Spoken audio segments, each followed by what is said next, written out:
जो गुरुजनों ने नियम दिया है, नियम पालन करना ही सबसे बड़ी तपस्या है।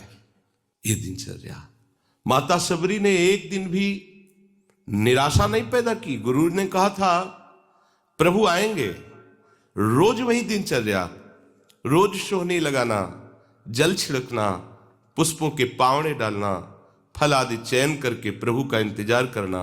रात हो गई, फिर प्रभु के चिंतन में विश्राम, फिर प्रातः वही करना। कितने वर्षों तक कभी नियमावली में त्रुटि नहीं पड़ी। तो जो गुरु प्रदत्त नियम है, सबरी मां को विश्वास था गुरुदेव के वचन झूठे नहीं होते। उन्होंने कहा है कि प्रभु आएंगे तो आएंगे प्रभु।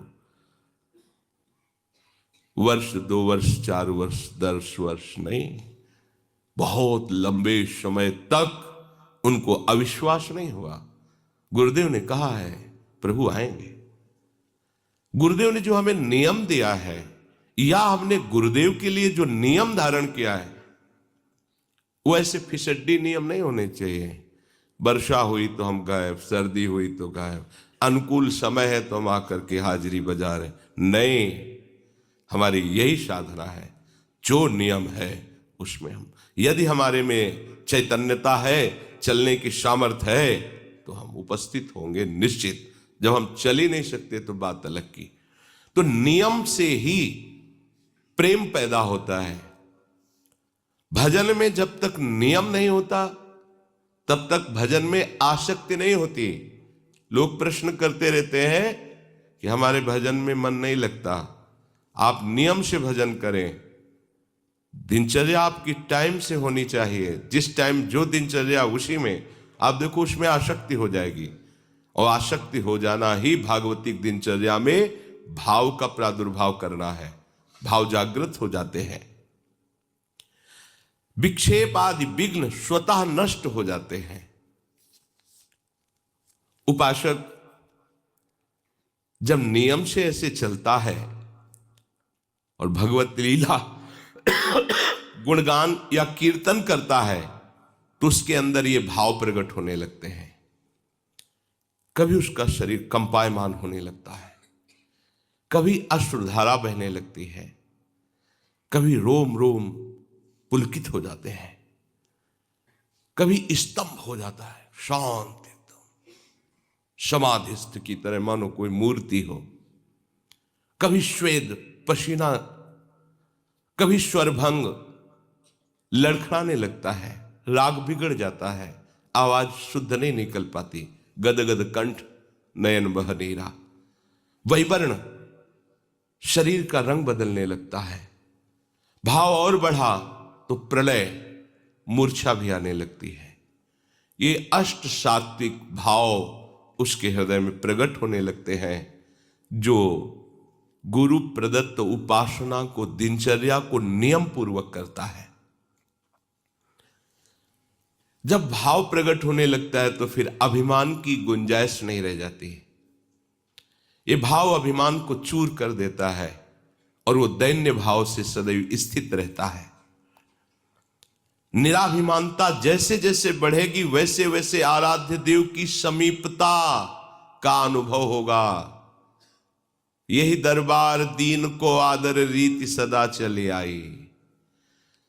जैसे जैसे तुम्हारा अभिमान गलित होगा, दैन्यता बढ़ेगी, वैसे वैसे तुम्हारे हृदय में भगवत सानिध्य का अनुभव होगा। मेरे प्रिय लाल मेरे पास है, ऐसा अनुभव होगा। जैसे जैसे ये अनुभव होगा, वैसे वैसे देह के संबंधी रिश्ते नाते, जाति, कुल, मर्यादा, जगत का, ये सब विस्मरण हो जाएगा। एक साथ सबका विस्मरण हो जाएगा।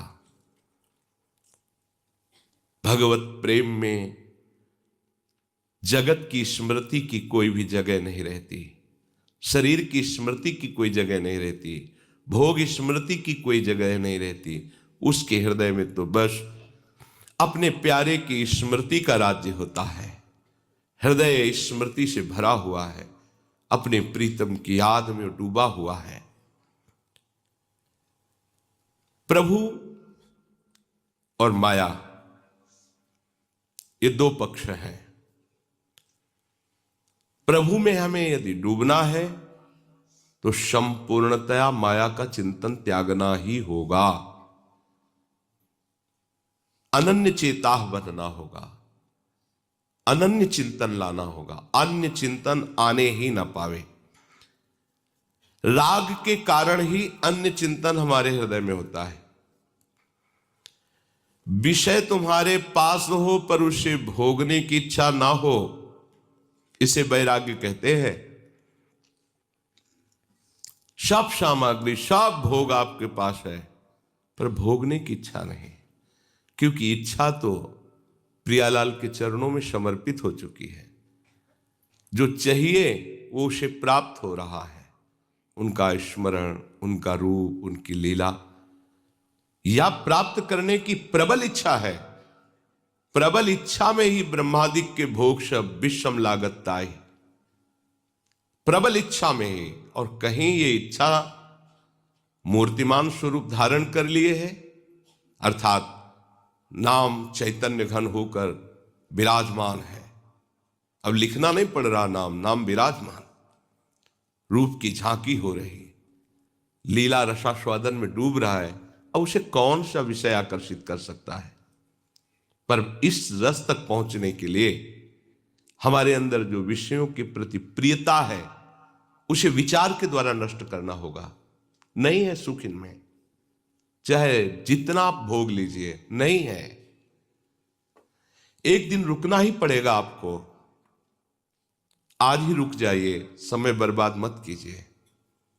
अपने चित्त को चिंतन में तल्लीन कीजिए, प्रियालाल के, भोगों के चिंतन में नहीं।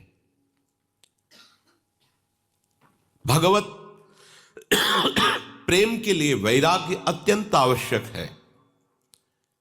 वैराग्य सही माने में प्रेम में ही होता है। पहले स्थूल वैराग्य, प्रकट में वैराग्य, पर सूक्ष्म में महत्व बुद्धि बनी हुई है भोगों में। पर जब प्रभु का प्रेम प्रकट होता है तो वो भी नष्ट हो जाती है। अब चराचर जगत में अपने प्रीतम के सिवा और कोई इच्छा नहीं रह गई।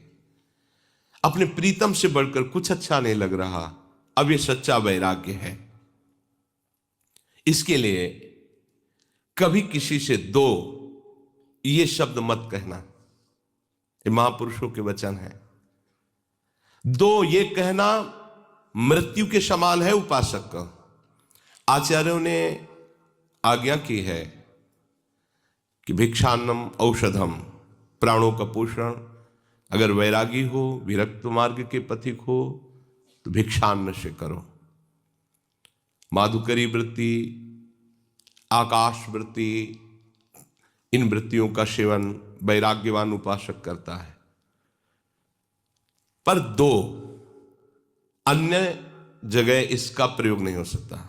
राधे श्याम मधुकरी मांगने गए, अब कोई घर से निकला और 10 रुपया दे रहा है कि रोटी तो नहीं, रुपया ले लो, नहीं, केवल रोटी।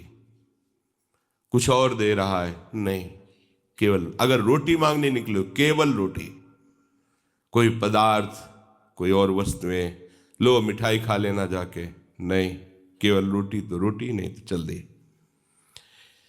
किसी से जब ये कोई हाथ पसार कर कहता दो, तो इससे तो अच्छा है शरीर छूट जाए। ये महापुरुषों का अनुभव है। ये जो संत वेश रख करके मांगते रहते। कल एक उपासक ने प्रश्न किया था कि किसी ने उनसे कहा कि मुझे अमुक वस्तु दे दो, अगर नहीं दोगे तो हम तुम्हारा बद्दुआ दे के बुरा कर देंगे। ये संत के वचन कभी नहीं होते। डरना मत कभी किसी से, वचन कभी नहीं होते। डरना मत कभी किसी से। अगर कोई ऐसा कहता है तो बद्दुआ तो उसी के ऊपर लगी हुई है पहले, कि वो अपने वेश की मर्यादा को नष्ट कर रहा है। वो जानता ही नहीं, वो केवल पाखंड के लिए वेश धारण किए हुए है। पहले हमारे साधु समाज में शासन था, ऐसा नहीं था कि कोई भी कैसा भी वेश धारण करके घूमे, ऐसा नहीं था। आपकी परंपरा क्या है वो कुछ ऐसे साधुई भाषा के प्रश्न होते थे कि असली परंपरा वाला ही उत्तर दे सकता था, अन्यथा वेश उतरा लिया जाता था, क्योंकि तुम साधुओं की मर्यादा का नाश कर दोगे, लोग समझेंगे संत ऐसे ही होते हैं। गाड़ी में ऐसे हाथ मार रहे हैं,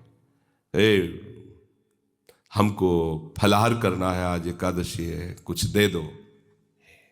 जरूरी क्या है? भूख लगी है तो जाओ ब्रजवासियों के दरवाजे में राधे श्याम बोलो, जो मिल जाए पेट भरो, एक दिन नहीं पाओगे तो मर जाओगे। अब वो गाड़ी वाला समझता है भिखारी हैं, बाबा लोग भिक्षुक हैं, दलित हैं, मांगते घूमते हैं, ये संत नहीं कर सकता, नहीं कर सकता। जो भगवत मार्ग का उपासक है वो कभी ऐसे नहीं कर सकता। अगर ऐसे करता है तो या तो अपनी महिमा को नहीं जानता कि जिस मार्ग में है, और या पाखंडी है। कहावे मोर दासा, करे तुच्छ नरन के आशा, तो कहो कहां रहा विश्वासा। ये विश्वास का मार्ग है। अरे मंगिबो भलो न बाप सो जो प्रभु राखे टेक, अपने आराध्य देव की। अरे आराध्य देव से भी ठसक में रहे। जैसे बच्चा कहता मुझे दूध नहीं पीना, तो ये मां की पीड़ा है, वो 100 बार मनाएगी और दूध पिलाएगी, क्योंकि मां है। बच्चा मां को झिड़क दे, नहीं पीऊंगा दूध, वो फुसलाएगी, पी लो। मां को इसमें क्या सुख है? वो उसका बच्चा है, पिलाना उसका कर्तव्य है। ऐसे ही अनंत ब्रह्मांडों का वो पिता है विश्वंभर, और हम उसके दास हैं। उससे भी बेपरवाह रहें तो अपने आप हाथ से आके पवा जाएगा। वो जितना भी माँ में वात्सल्य है अनंत ब्रह्मांडों में, माताओं में, वो हमारे प्रभु के एक अंश से है। ऐसा वात्सल्य समुद्र कैसे तुमको, तुम उनके दास हो, कैसे तुमको आवश्यकता की वस्तु नहीं देगा? कैसे दास हो तुम, मांगते घूम रहे हो। 2 ये शब्द कहना, आपके 5 शक्तियां उसी समय चली जाती हैं। ह्री, श्री, धी, ज्ञान,